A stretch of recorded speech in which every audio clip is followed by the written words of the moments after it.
Tidak perlu ditanyakan. Aku bersedia mati untuk kamu.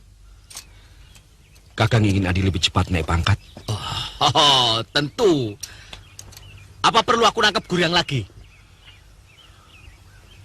Gusti Prabu tidak akan menaikkan pangkatku kalau melihat orang botak itu yang nangkap Kakang. Aku tidak akan ngomong apa-apa. Percayalah, Adi. Aku kan kakakmu.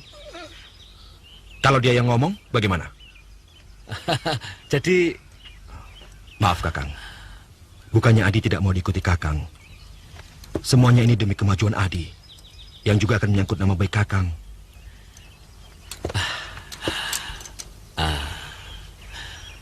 Aku mengerti. Aku mengerti, Adi. Aku bisa pulang ke Gunung Pamayang. Pokoknya, aku selalu siap membantumu.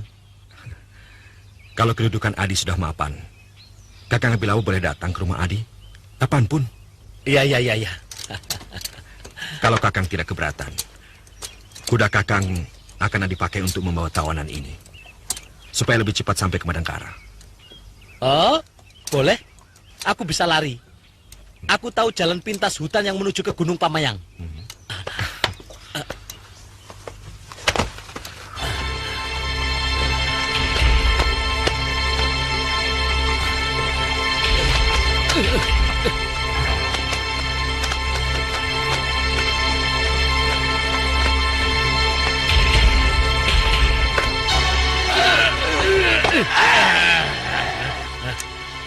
Jurik sia! Awas! Akan kubuang kamu! Awas kamu kalau bikin susah adikku.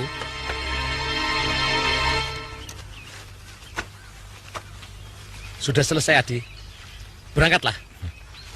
Sampai nanti, Kakang. Nah.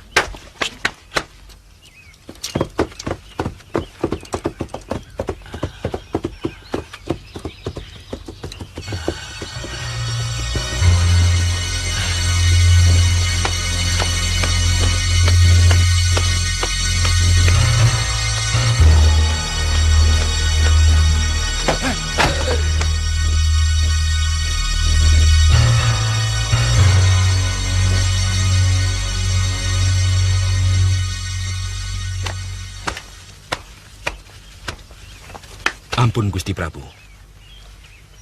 Dialah orang yang telah meracun sungai Citiis dan menyuruh orang meracun Gusti.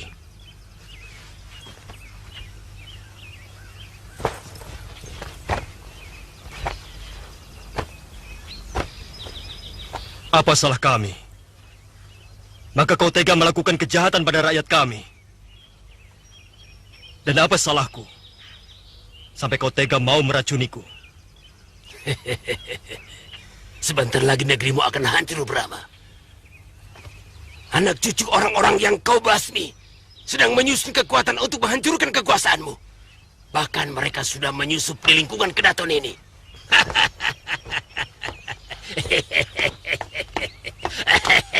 Diam kau!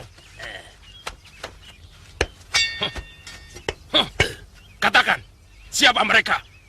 Hukumanmu akan ringan kalau kamu mau mengatakannya. Hah? Ayo katakan! Ayo! Ayo! Hah? Kau akan dihukum picis kalau tidak mau membantu kami.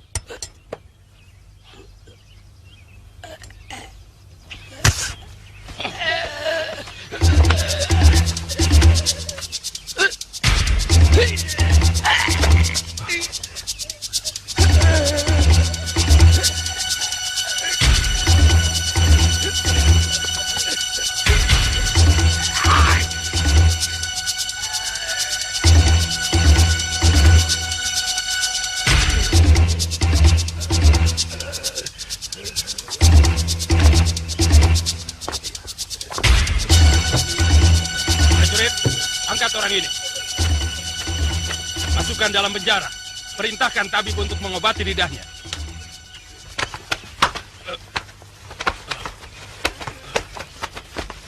Ampun, Gusti Prabu. Hamba menemukan persembunyian orang itu di desa Jampang Kolot. Hamba terpaksa membunuh 5 orang anak buahnya, yang menurut guru hamba Dia bernama Ki Busur. Ki Busur.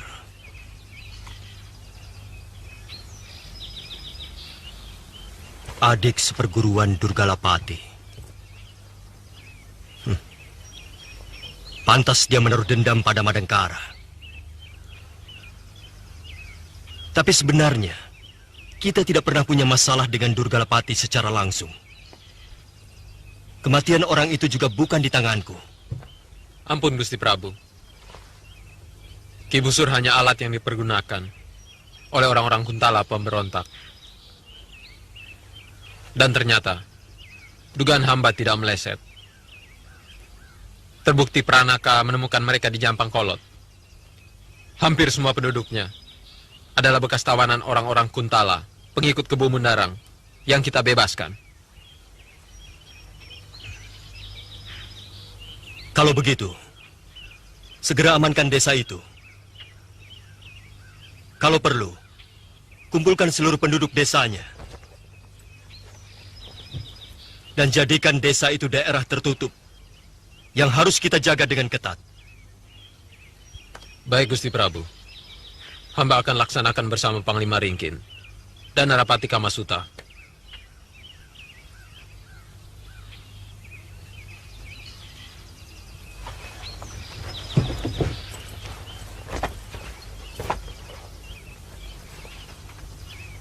Untuk jasa Pranaka, saya menganugerahkan rumah jabatan di lingkungan samping kiri istana.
Pranaka, apa bukan desa Jampang Kolot yang kebakaran?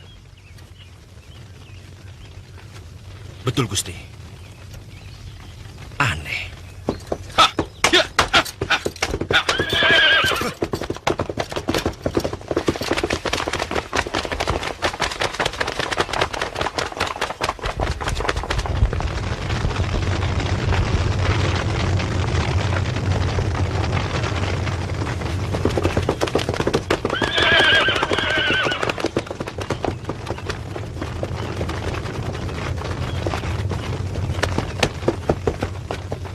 Periksa lebih dekat. Apa ada korban? Ya.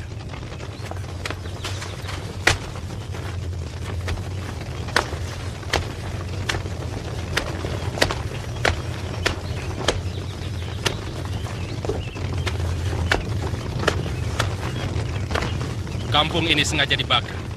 Lihat. Hampir semua rumah terbakar. Padahal letaknya cukup berpencar. Cuma siapa yang membakar? Itu yang perlu kita selidiki. Tidak ada korban, Gusti.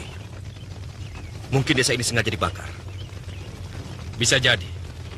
Sebab kalau telah terjadi perampokan, pasti ada korban manusia.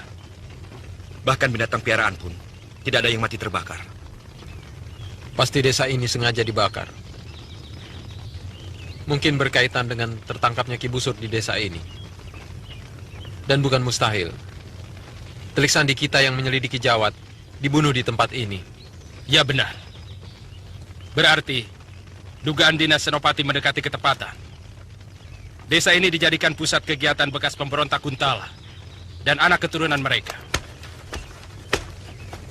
Apa tindakan kita selanjutnya, Kanda Ringkin? Selidiki kemana mereka pindah. Berikan tugas pada semua bekal, akuwu, dan lurah desa untuk membuat laporan warga yang masih keturunan orang Kuntala pemberontak. Hamba Gusti.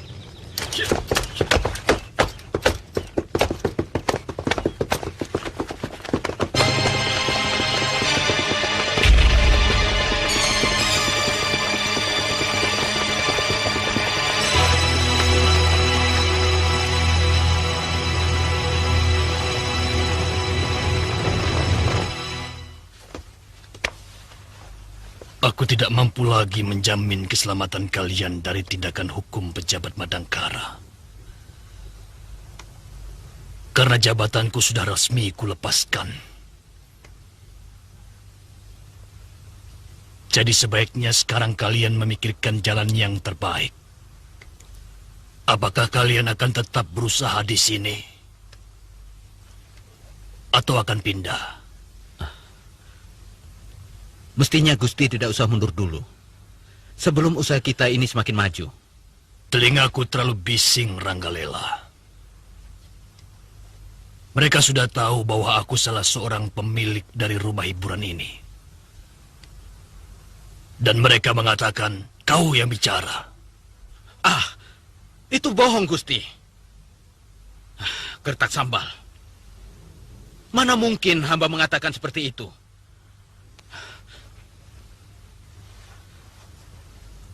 Hamba tahu hukum di Madangkara, bahwa petinggi negara tidak boleh memiliki usaha secara pribadi. Tapi semuanya sekarang telah terjadi. Mungkin mereka mendengar dari petinggi langganan kita yang lain. Saya pernah mendengar Tumenggung Rana Jiwa menanyakan hal itu pada Narigaluh. Kapan? 2 pekan yang lalu.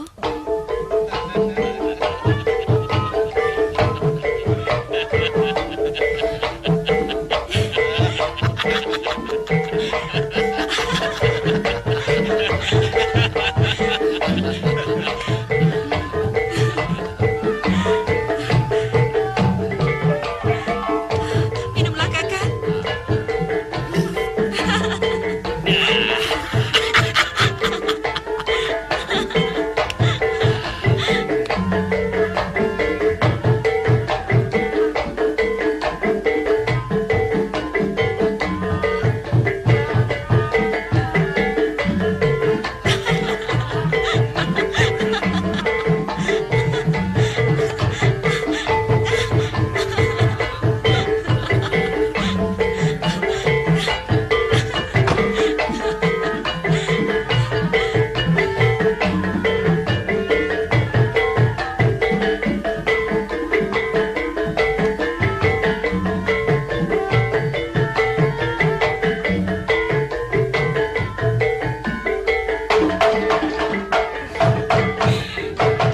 Siapa sebenarnya pemilik tempat hiburan ini? Den Ranggalela dan Gusti Ranggata. Oh, dari mana kamu tahu kalau Ranggata pemilik tempat ini? Ah, Den Rana. Pertanyaanmu seperti telik sandi saja. Sebagai langganan, boleh kan? Kalau aku datang dan ngundang, biar gampang untungnya.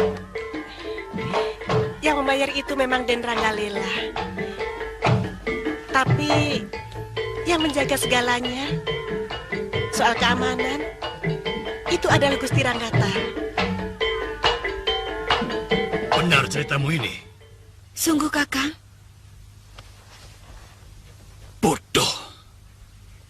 Rana Jiwa itu kan pimpinan Telik Sandi Madangkara. Pantas Rengkin langsung menuduhku. Sebaiknya bagaimana langkah kita, Gusti? Tetap. Anggap tidak pernah ada apa-apa. Dan kau harus terus berkeras, mengaku sebagai pemiliknya. Yang penting, kau dan kau Kamal. Kalian berdua adalah bukan orang Kuntala. Karena sekarang orang Kuntala semuanya sedang diselidiki. Dan Senopati Indra Kumala sedang mencurigai kalian. Hamba memang bukan orang asli Madangkara. Karena orang tua hamba dari Ajong Kidul. Tapi tuduhan terhadap hamba sebagai orang Kuntala itu terlalu kejam buat hamba. Seperti Gusti tahu sendiri, hamba asli orang Madangkara dari Karangpatoman. Tuduhan itu benar-benar mengganggu perasaan hamba. Aku kenal kelakuan para petinggi.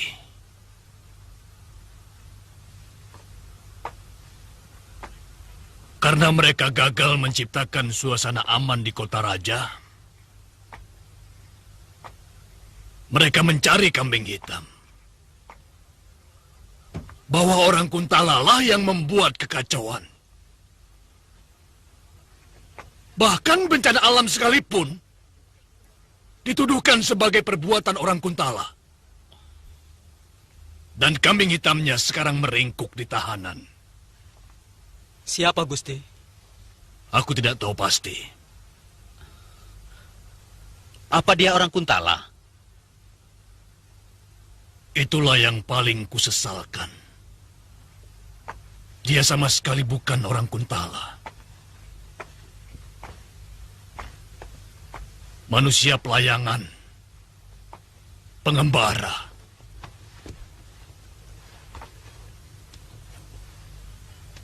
Sama halnya seperti saudara sepupunya Durgalapati.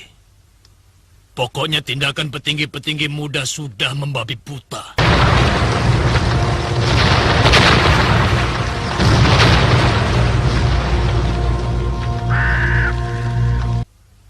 Dan herannya Prabu Brahma menurut saja.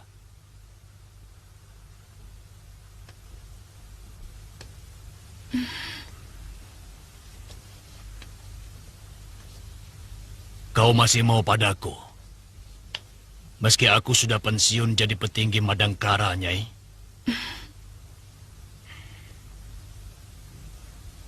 Saya tidak mencintai pangkat, Kakang. Tapi saya mencintai pribadi Kakang.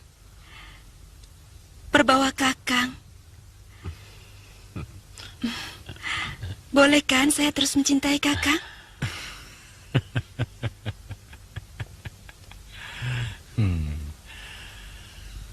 Anak ini selalu membuat aku tetap merasa muda.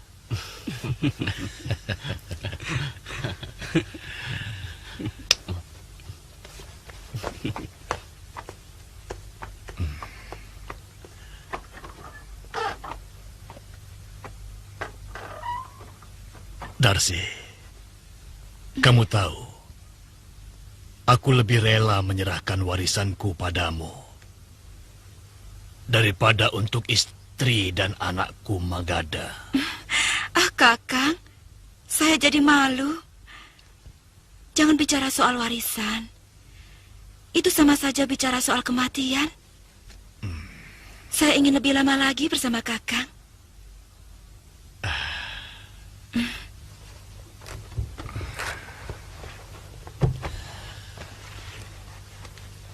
Nyai, tutup pintu dan jendela, Nyai.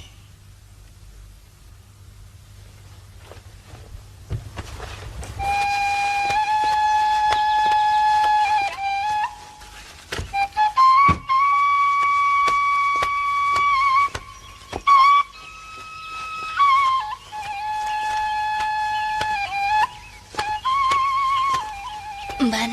Ya? Tolong panggilkan Kakang Pranaka sebentar. Katakan, aku ada pesan dari Ayahanda. Baik.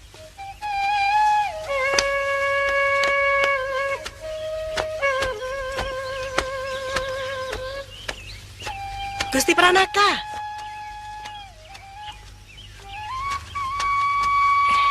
Ada apa, Nyi Imban? Gusti dipanggil Den Ayurani. Katanya ada pesan dari Gusti Sepuh.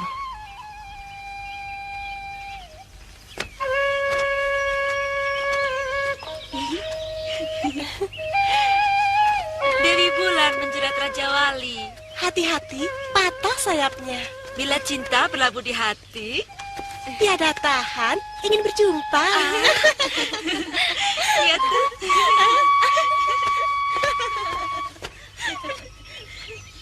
Maafkan Denayu. Ada perlu apa memanggil saya? Saya tidak mau mengganggu Tuan kalau terlalu sibuk. Tidak terlalu. Kalau memang penting, silahkan Denayu mengutarakan. Oh. Kakang, bolehkah saya memanggil Kakang pada Tuan? Kalau memang Denayu suka, saya tidak keberatan. Apa nanti tidak ada yang keberatan kalau saya memanggil Tuan dengan sebutan Kakang? Maksud Denayu?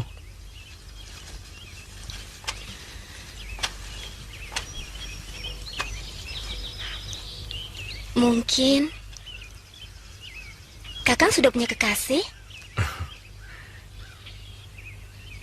Saya belum punya kekasih, Denayu. Oh.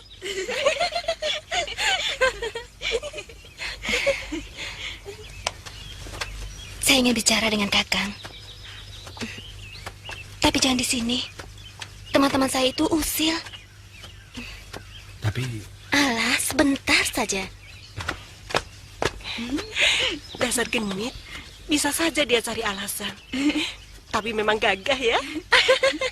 Cuma agak canggung. Maklum, saya dengar dia orang dari gunung. Jadi, tata keramanya masih tersimpan dalam perut.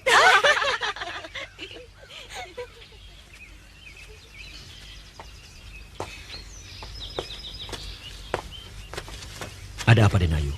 Aduh, jangan panggil Den Ayu. Panggil saja namaku atau Nimas. Aku kan bukan majikanmu. Tapi Denayu putri majikan saya. Bukan. Ayahanda Ringkin sekarang adalah teman sejawat Kakang. Sama-sama petinggi Madangkara. Tapi... Iya kan? Iya. Lalu ada apa, Nimas? Kakang Pranaka, nanti malam disuruh datang ke rumah oleh Ayahanda. Tadi saya ketemu Gusti Panglima. Tidak bicara apa-apa. Mungkin lupa. Orang tadi nyuruh. Sini saya bisiki.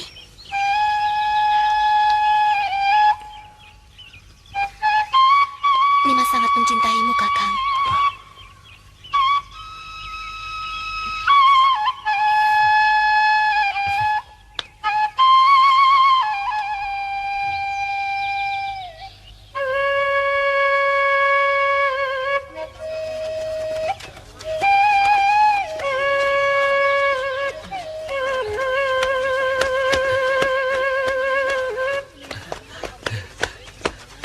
Bu, saya panggulkan. Tidak usah, nak. Sudah biasa. Sini, tidak apa-apa. Daripada saya melenggang. Kamu pasti bukan orang sini. Aku belum pernah lihat kamu. Saya orang gunung, Bu. Orang Pamayang. Jauh sekali. Mau apa kau kemari? Sebenarnya saya mau ke Madangkara. Ke Madangkara? Kalau begitu kamu nyasar. Tidak mungkin, Bu. Saya sudah tanya. Desa ini juga bagian dari Madangkara. Memang, desa Pakis ini adalah bagian dari Madangkara. Tapi letaknya paling ujung timur. Kalau kamu terus berjalan ke sana, kamu akan sampai ke negeri Tanjung Singguru. Nyasar. Jadi... Mestinya, waktu di pertigaan desa Haur Koneng, kamu ambil jalan yang ke kiri, bukan sebaliknya. Waduh! Jadi... Ya harus balik lagi. Celaka. Saya bisa terlambat.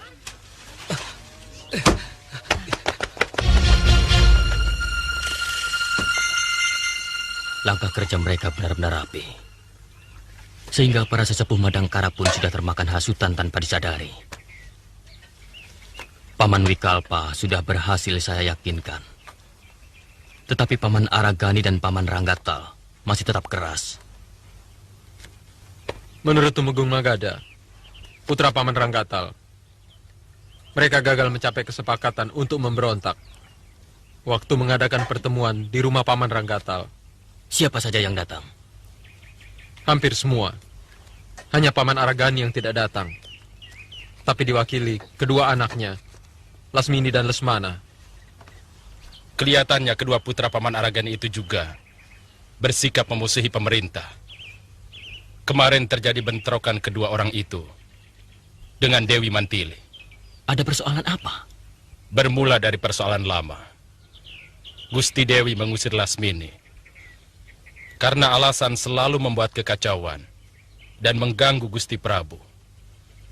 Kemudian Lasmini mulai mengungkit jasa, termasuk perlakuan pemerintah terhadap Paman Aragani. Peristiwa ini jangan dianggap sepele. Peristiwa besar, seperti pemberontakan dan pembelotan, biasanya diawali dari sebuah ketidakpuasan. Lesmana dan Lasmini memungkinkan untuk bertindak di luar dugaan. Mungkin kalau Paman Aragani akan lebih arif dalam menilai semua persoalan. Saya belum mendengar laporan dari Pranaka mengenai rencana pencarian orang-orang Jampang Kolot yang lari dari desa mereka. Saya sudah menyuruh dia kemari, tapi belum juga datang. Biasanya, dia selalu tepat waktu. Saya tidak pernah merencanakan harus jadi apa saya nanti. Semuanya terserah Dewata. Saya diterima mengabdi pada Gusti Prabu saja. Sudah sangat bahagia. Dulu Kakang boleh berpikiran seperti itu. Sekarang harus tidak lagi. Hidup harus dengan rencana, Kakang. Kedudukan Kakang sekarang sudah cukup baik. Tapi masih bisa terus meningkat. Paling tidak, Kakang harus meraih pangkat setinggi ayahanda. Sebagai Panglima Madangkara. Buat apa saya harus memusingkan cita-cita? Menurut guru, menjadi abdi yang baik jauh lebih mulia daripada menjadi tuan yang buruk. Prajurit yang pemberani jauh lebih mulia daripada panglima yang pengecut.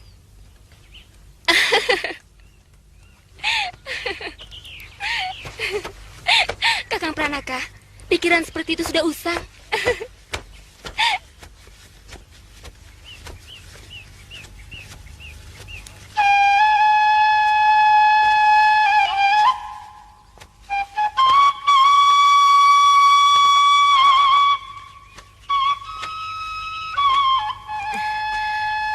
Orang tidak akan pernah mau mendengarkan sebuah kebenaran dari mulut jelata. Mereka akan lebih manggut-manggut mendengarkan kebohongan dari mulut pembesar. Jangan pungkiri ini, Kakang.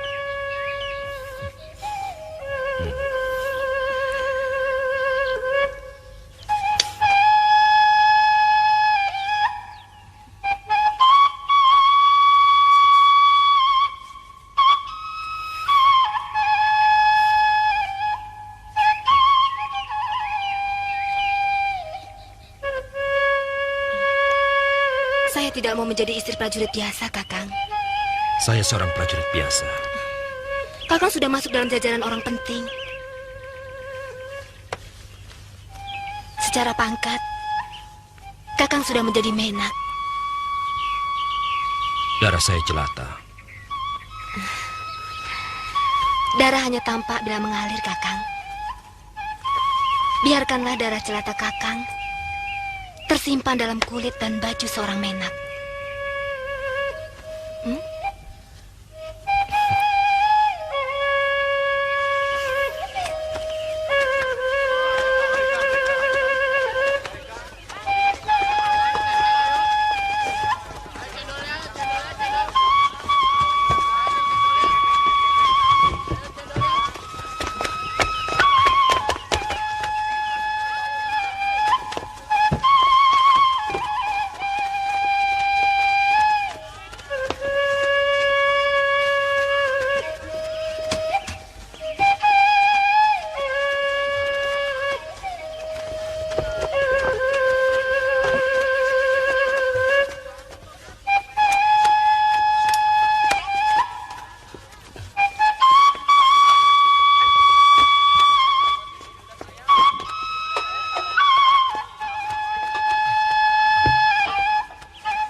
Den, maaf. Maaf, Den.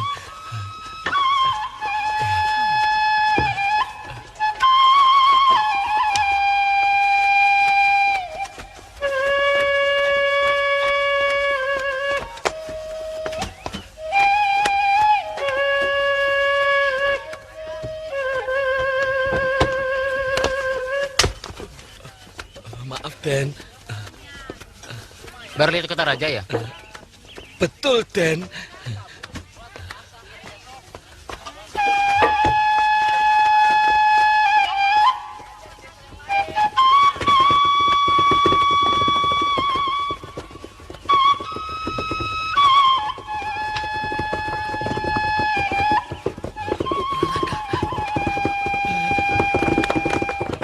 Adi Pranaka!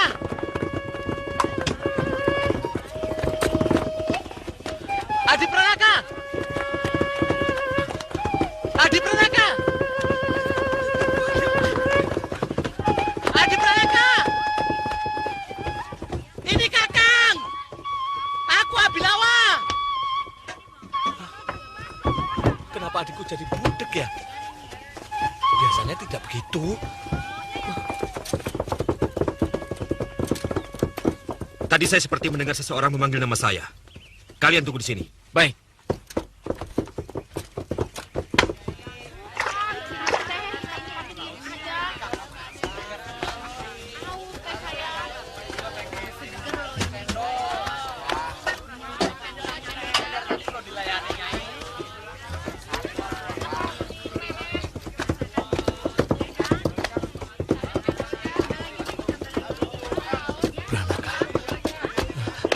Adi Pranaka! Adi Pranaka! Adi Pranaka! Kakang Abilawa? Saya kira kuping Adi sudah budek. Tidak mendengar suara Kakang yang teriak-teriak. Padahal kalau di Pamayang, kuping Adi tajam. Mungkin agak bising oleh suara orang-orang dan derap kaki kuda. Ada apa Kakang kemari? Kan sudah saya bilang. Untuk sementara, Kakang jangan kemari dulu. Sebelum Adi mempunyai kedudukan. Jangan marah dulu, Adi. Kalau tidak penting, Kakang tidak mungkin kemari. Ada berita apa? Cepat beritahu, karena saya sedang dinas. Beritanya juga soal Adi. Mari. Ikut saya.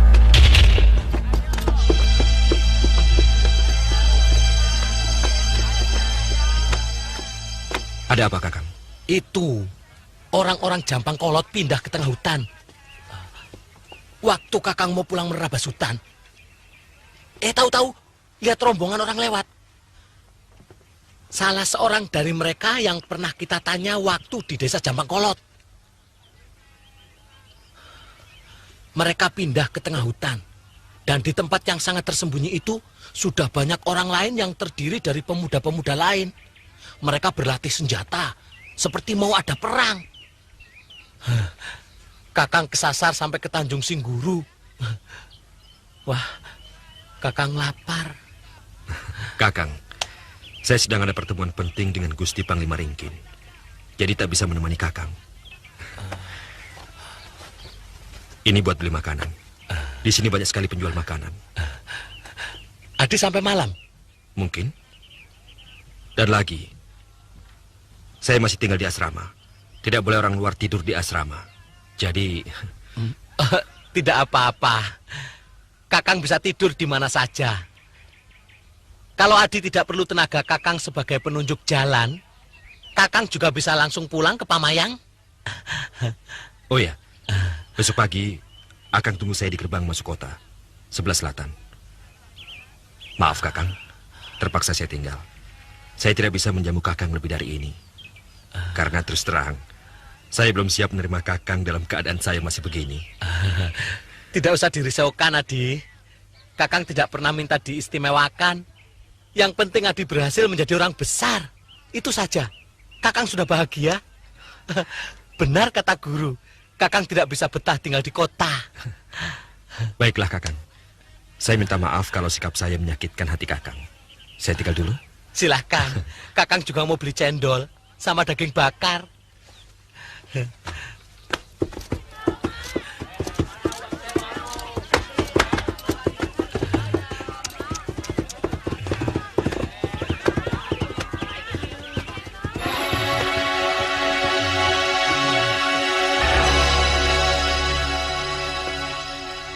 Orang itu harus dibunuh. Berbahaya sekali kalau sampai tempat persembunyian orang-orang kita ketahuan. Kalau begitu, kita harus cari Cakrabuana dan segera bertindak. Karti dan Ninga harus diberitahu tentang ini. Malam ini juga harus ada yang bergerak ke sana. Kalau Cakrabuana bisa membereskan laki-laki itu malam ini juga, saya kira kita tidak usah cepat-cepat melaporkan pada Karti. Kau yakin dia tidak tidur di rumah pengawal raja itu? Pasti. Saya dengar pengawal raja itu keberatan temannya menginap di rumahnya. Laki-laki itu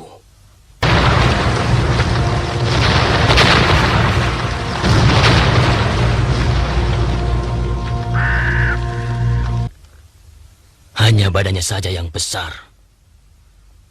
Dari tampangnya terlihat tolol. Kita harus segera bergerak. Pinggir. Brengsek! Kamu ngapa kamu, ha? Awas kamu, nanti ku hajar kamu. Kalau kau tidak mampu, kubunuh kau.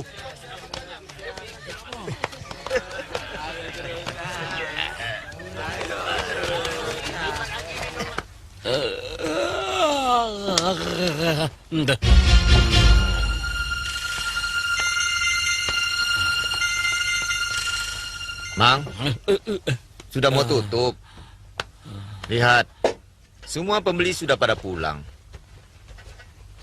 Mama masih saja nongkrong. Oh ya, jadi berapa semua? 3 kepeng. Mamang bukan orang sini ya? Ya bukan. Kalau orang sini, saya sudah pulang dari tadi sore. Mau tidur di mana? Tidak tahulah.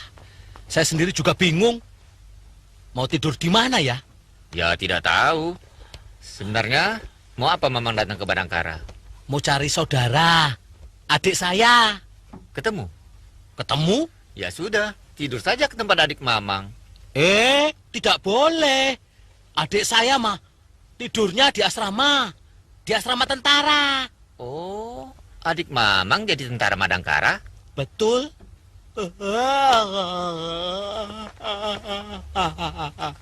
Ya sudah, tidur saja di sini. Terima kasih, Den. Tapi di luar. Hah? Ada tapang dan ada tikar. Kalau Mamang mau. Ternyata orang kota juga ada yang baik. Permisi. Mari. Kita harus membawa pasukan lengkap, Kakang Ringkin. Jangan tanggung-tanggung menumpas pemberontak-pemberontak Kuntala itu. Mereka tidak pernah senang melihat kemajuan negeri kita ini. Laporan dari pembantu Pranaka itu, apa bisa dipercaya? Sebab kalau tidak, lebih baik kita kirimkan mata-mata dulu. Dan ini tanggung jawab Branajiwa. Hamba Gusti. Hamba jamin, laporan pembantu hamba itu pasti benar, Gusti Panglima. Masalahnya, bukan tempatnya saja, tapi juga jumlah orang-orangnya. Ya, dia mengatakan lebih dari 200 orang, tepatnya seluruh penduduk Jampang Kolot, ditambah beberapa pemuda lagi yang sudah dilatih keprajuritan. Mudah-mudahan laporan ini benar, Panglima. Kalau begitu, bawa pasukan dengan lengkap. Dengan perbekalan untuk 1 pekan.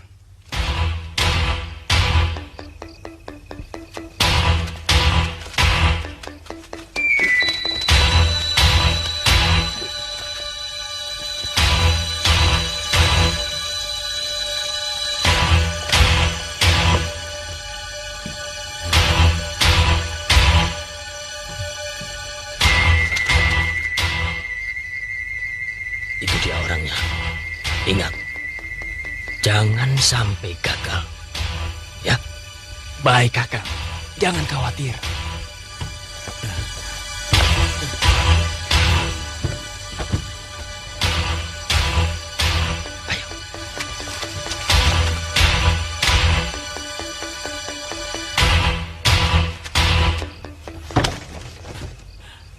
Mau numpang tidur ya?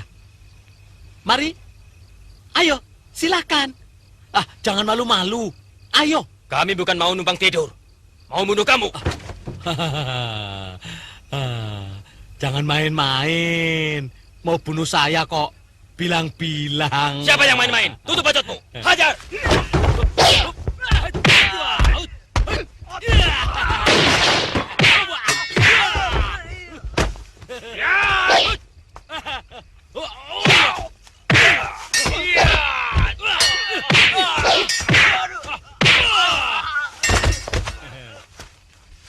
Mau kemana? Aku masih sanggup melawannya.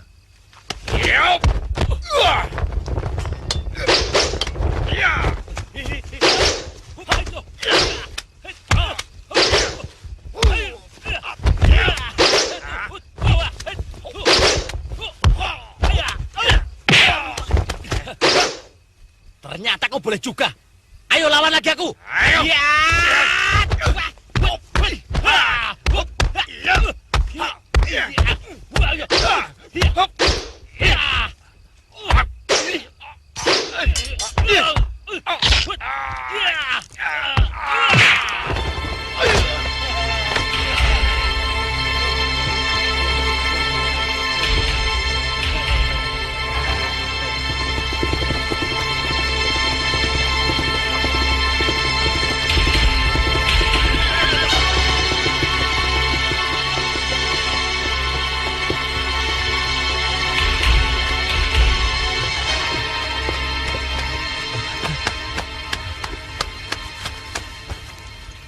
Ini pembantu saya, Kakang Senopati. Dia yang tahu persembunyian orang-orang Jampang Kolot. Benar, Kisanak melihat mereka. Benar, Gusti. Kalau begitu, Kisanak ikut kami. Pamin, berikan kuda itu kepada orang ini. Baik, Gusti.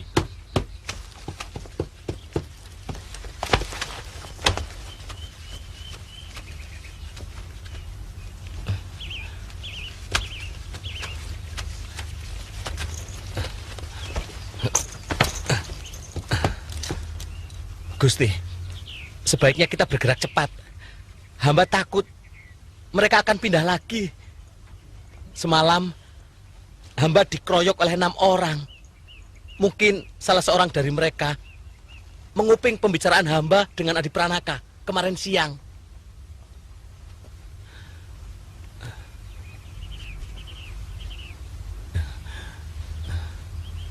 Pendapat Kisanak benar. Ke arah mana kita akan bergerak? Maksud Kakang Senopati, di mana persembunyian mereka? Oh, di hutan, dekat air terjun, Gusti. Punggawa Linggar. Saya ke Gusti. Bawa pasukanmu ke Bukit Limau. Aku dan pasukan berkuda harus bergerak lebih cepat. Baik, Gusti.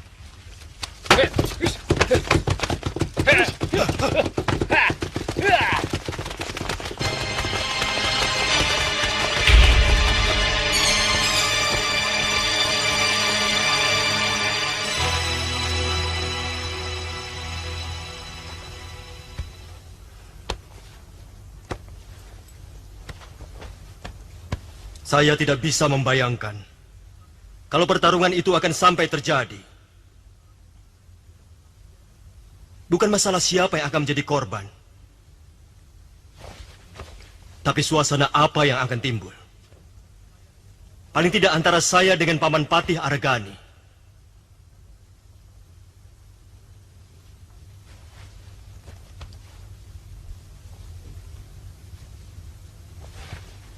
Mantili, adik saya sendiri, dan Lasmini, anak Paman Argani yang sudah saya anggap juga sebagai adik. Apa pantas sebuah persoalan kecil seperti itu harus diselesaikan dengan kekerasan? Maafkan hamba, Baginda Prabu. Bukannya hamba menganggap sepele persoalan ini. 2 kali hamba dihina. 2 kali hamba diusir dari negeri tumpah darah hamba sendiri. Negeri yang membuat masa kecil hamba terlunta-lunta. Terpisah dari seorang ayah yang semestinya mendidik dan membesarkan hamba.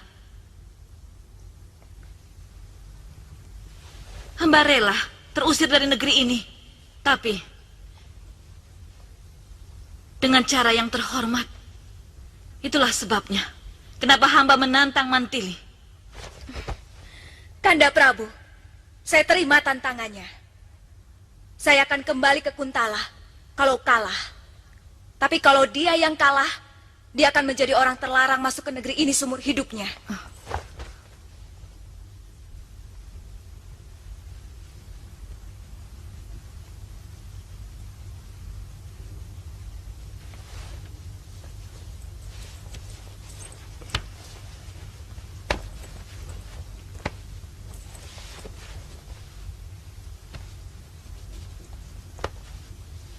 Bagaimana pendapat Paman? Saya benar-benar tidak bisa memutuskannya, Paman.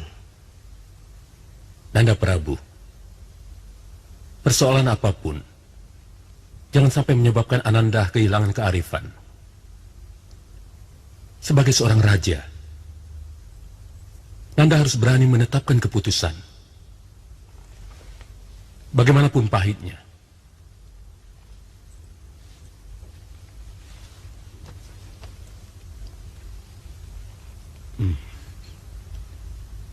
Lasmini seorang pendekar. Dan Mantili pun begitu. Dan bagi para pendekar, tidak ada cara lain yang lebih terhormat selain pertarungan di arena yang jujur.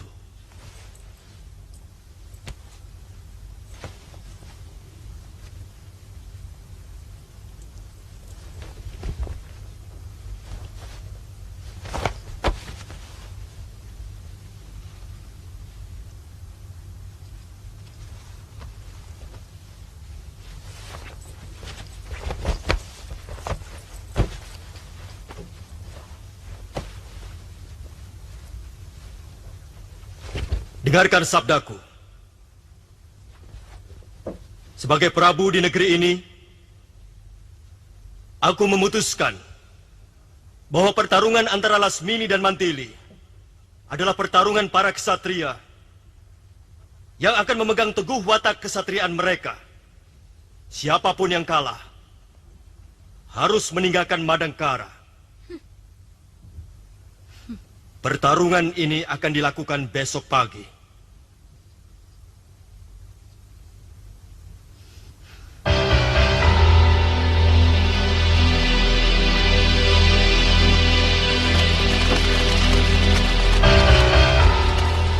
Ayo, barisan rapi.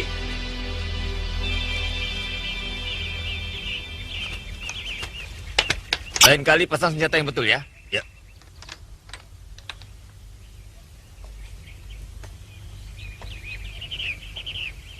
Raden.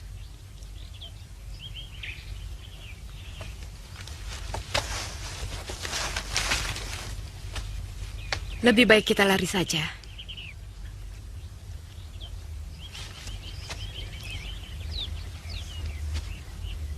Saya yakin kekuatan kita tidak memadai untuk melawan mereka. Raden harus tahu itu.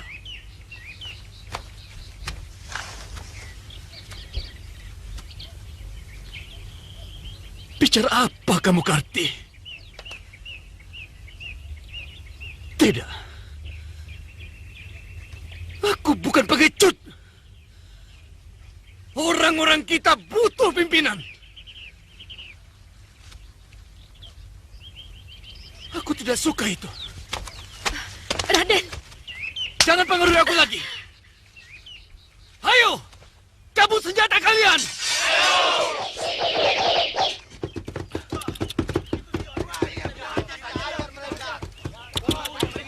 Mana pasukannya, Di? Masih tertinggal di belakang. Mungkin mereka langsung mengepung tempat ini. Iya! Kakang, Kita bereskan berdua saja, Di.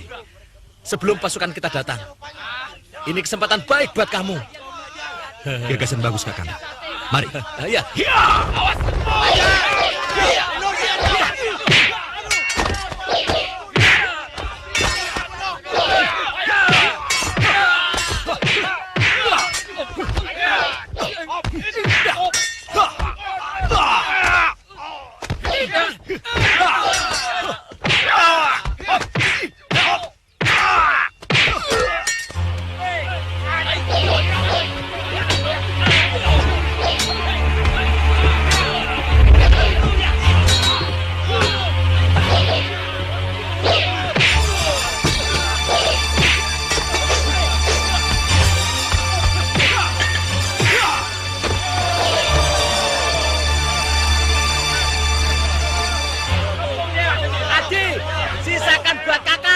Baik, Kakang.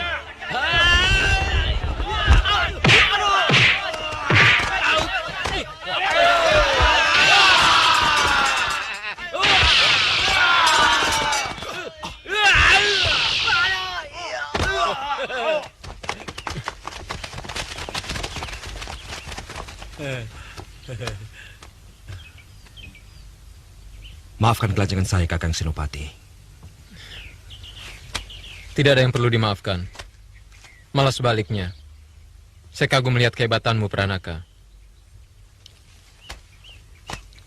Kejadian ini, beritanya akan terdengar sampai ke telinga Gusti Prabu.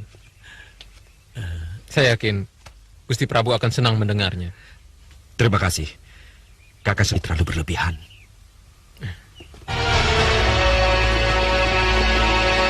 Adi Pranaka!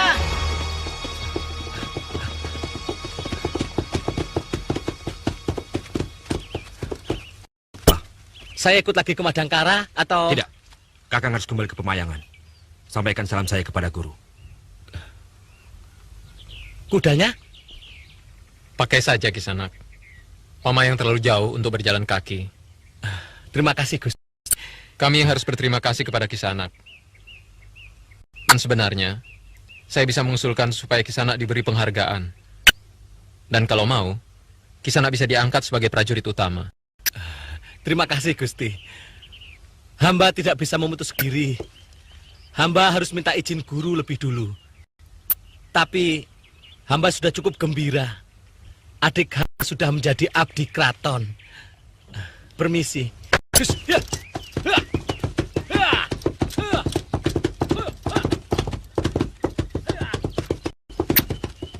Sebenarnya, dia itu siapa, Pranaka? Bantumu atau kakakmu? Dia meladeni saya sejak kecil. Sehingga terbiasa dengan adik. Oh. Ayo, maju!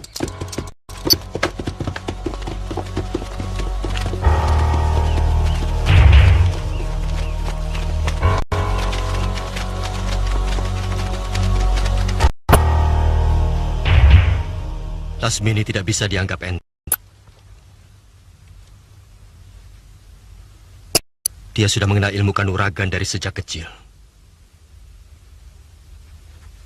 Kakang sudah tahu kehebatannya. Seperti ilmu Gendewa Bidadari.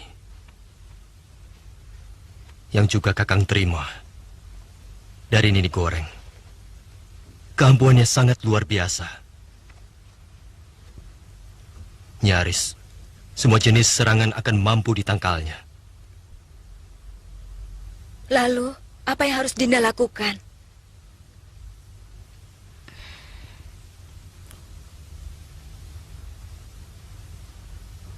Dinda, malu kalau sampai kalah. Siapapun akan malu kalau menderita kalah.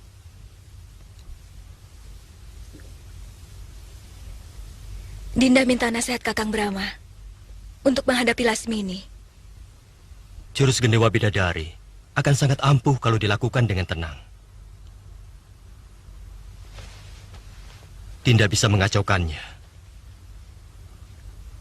Kalau mampu membuat perasaan Lasmini terganggu,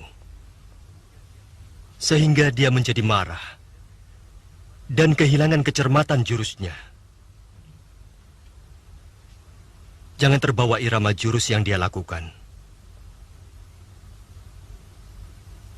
Kacaukan tempo permainannya.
Hanya segitu kepandaianmu. Rupanya lebih tinggi sombongmu daripada ilmu kanuragan yang kamu miliki. Dewata tidak akan membiarkan perempuan rusak seperti kamu tetap tinggal di Madangkara. Jahanam!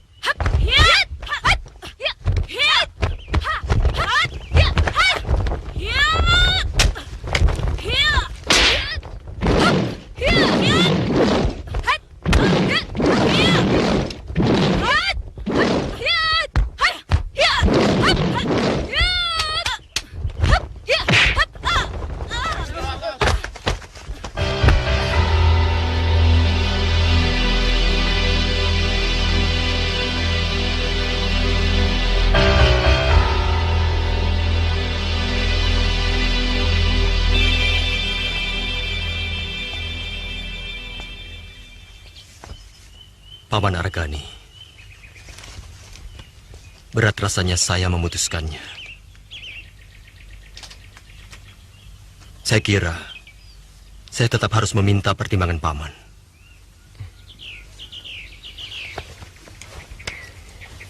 Nanda Prabu, paman percaya apapun yang Nanda Prabu putuskan adalah yang terbaik dan paling bijak. Karena Nanda Prabu adalah utusan Dewata. Jangan ragu, Nanda. Putuskanlah. Paman akan dengan senang hati menerimanya. Terima kasih, Paman.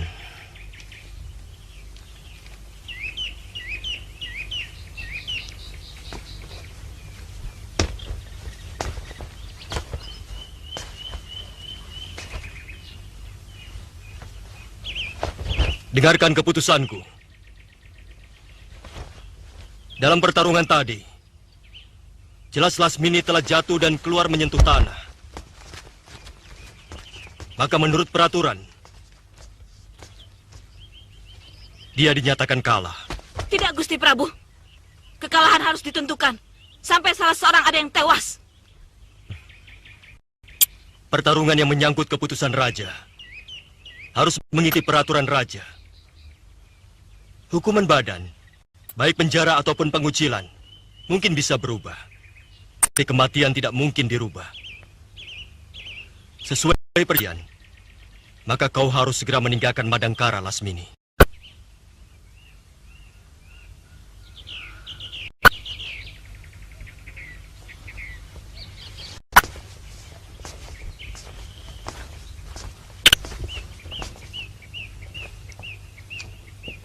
Sampai kapanpun, aku tidak bisa memaafkan kamu, Pilih.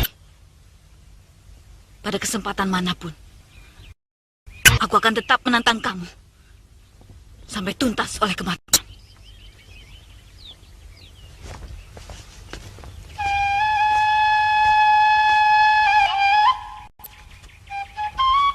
Lasmini.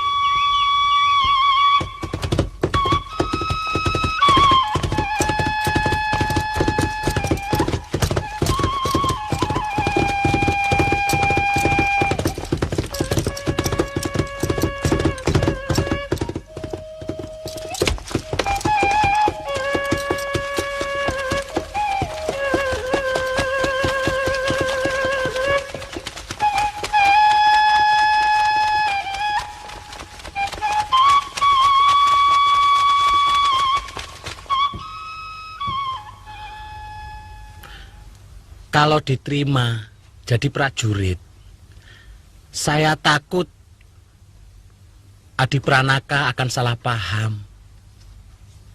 Dikira saya mau menyaingi. Kalau begitu, tidak usah. Ada baiknya kamu berada di luar alat penguasa.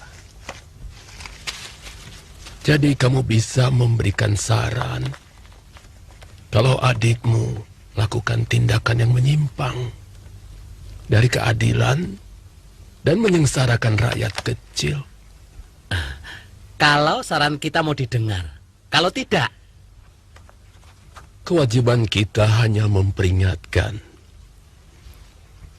Terserah dia. Orang yang bijak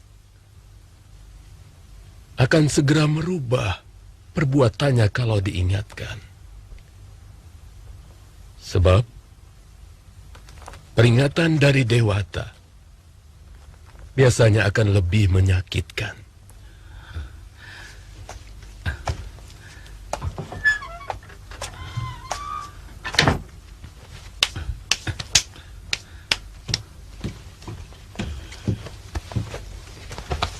Sampaikan saja surat ini padanya. Kamu tidak usah nginap kalau Pranaka keberatan. Dan mungkin dia masih tinggal di asrama. Tapi saya sebenarnya sudah mendengar dari para prajurit. Adi Pranaka sudah menjadi orang besar dan punya rumah pemberian dari raja di dalam lingkungan Kedaton. Omongan orang suka dilebih-lebihkan. Kapan kamu berangkat? Besok pagi, Guru. Hari ini saya akan numbuk padi dulu. Persediaan beras sudah tipis.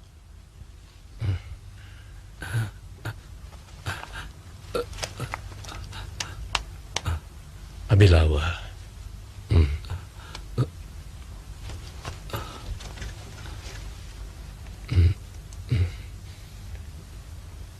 Hati-hati kamu. Baik, Guru.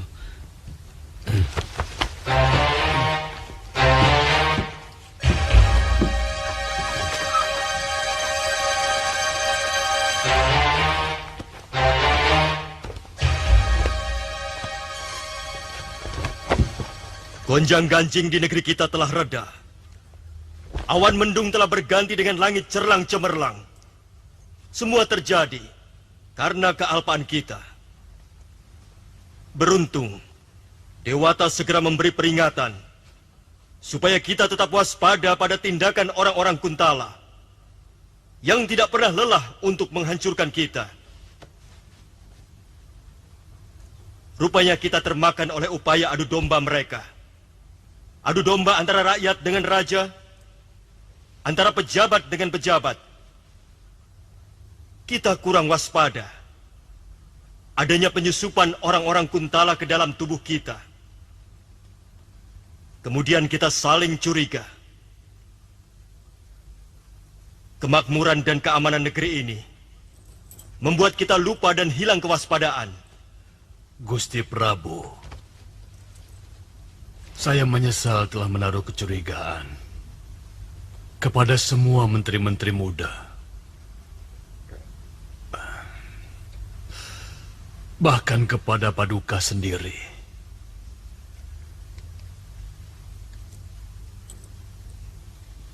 Saya sadar setelah Panglima Ringkin dan Senopati Indra Kumala dapat menangkap dan membuktikan bahwa Jawad dan Ranggalela telah terlibat dalam rencana makar itu.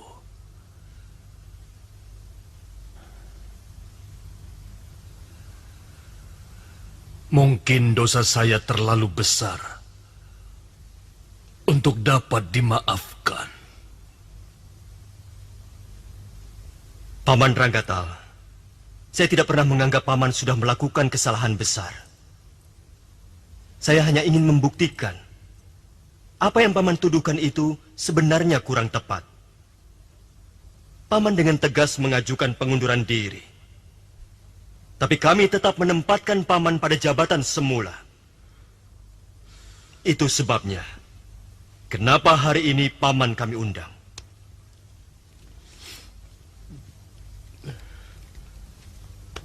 Maaf Nanda Prabu.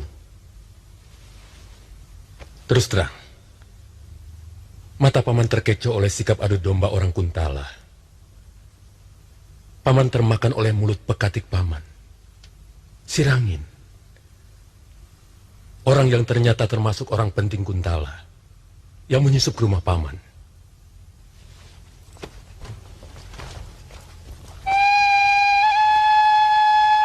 Kalian pergi saja.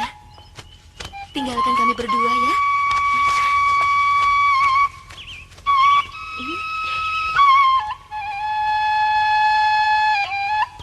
Pergilah.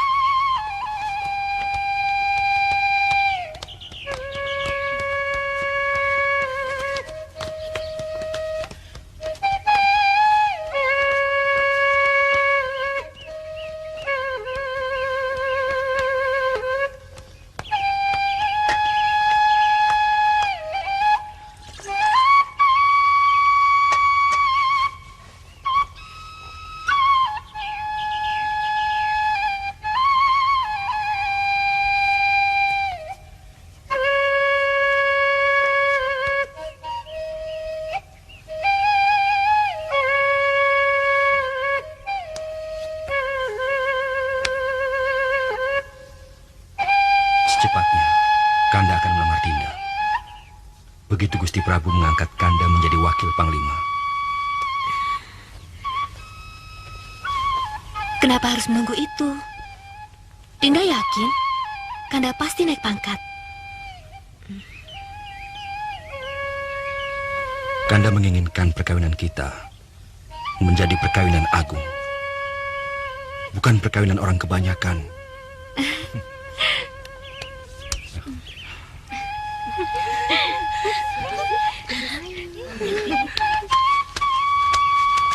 Silakan.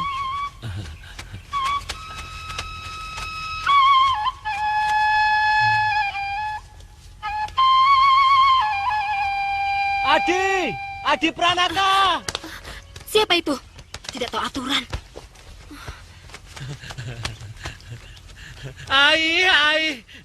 Akhirnya bisa masuk juga.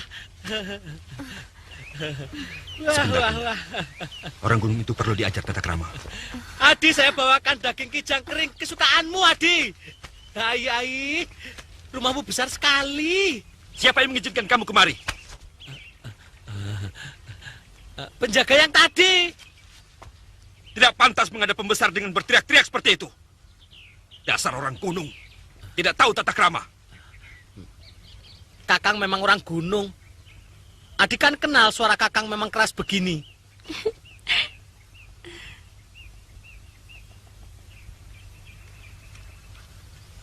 Jangan panggil Adi lagi padaku. Sekarang cepat pergi dari sini. Aku tidak mau melihat kamu ada di Madangkara. Tidak, Adi.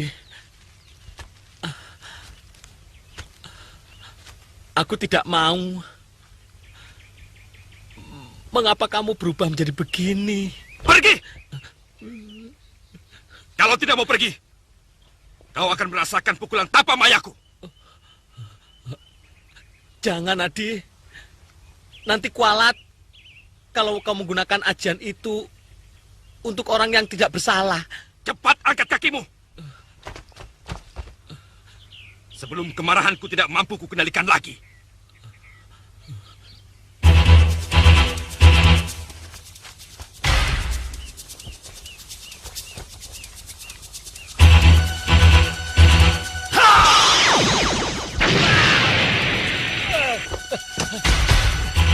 Jangan, Adi. Jangan lakukan itu. Ingat, Di. Aku kakangmu. Kakang bisa mengerti apa yang Adi rasakan. Kakang janji tidak akan mengganggu Adi. Ya. Kanda.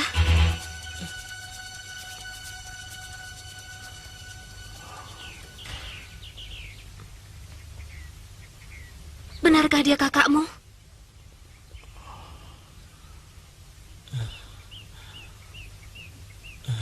Iya.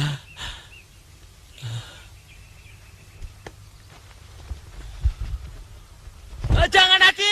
Kakang mohon.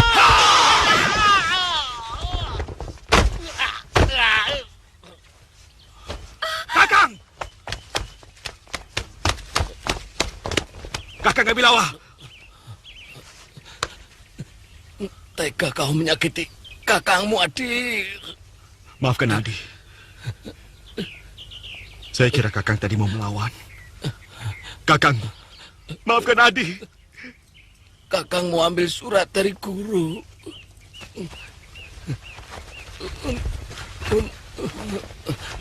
Untukmu. Kakang. Kakang. Maafkan Adi.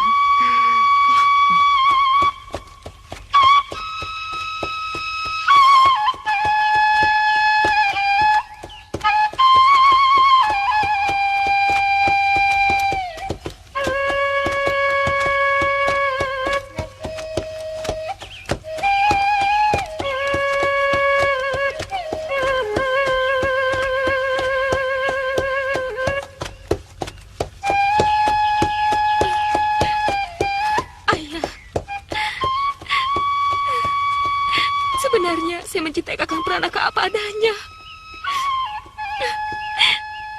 Saya tahu dia orang gunung. Bukan darah biru. Tapi rupanya dia berusaha menghilangkan masa lalunya. Ayah. Dia selalu menolak mengakui Abilawa itu sebagai kakak kandungnya. Sayang, anak itu tidak kuat moralnya. Anakku Pranaka, aku dan kakakmu gembira mendengar kau terus-menerus naik pangkat. Semoga kau akan menjadi pemimpin yang bijaksana dan tidak melupakan asal-usulmu. Kau akan memikirkan rakyat kecil karena kamu berasal dari sana. Kakakmu Abilawa tidak mau ketika kusuruh ikut mengabdi di Madangkara. Dia tetap lebih memikirkan aku. Kami hanya mengharap kau selalu sejahtera. Semoga Dewata selalu menunjukkan jalan yang lurus kepadamu. Dari gurumu, Hatiyata.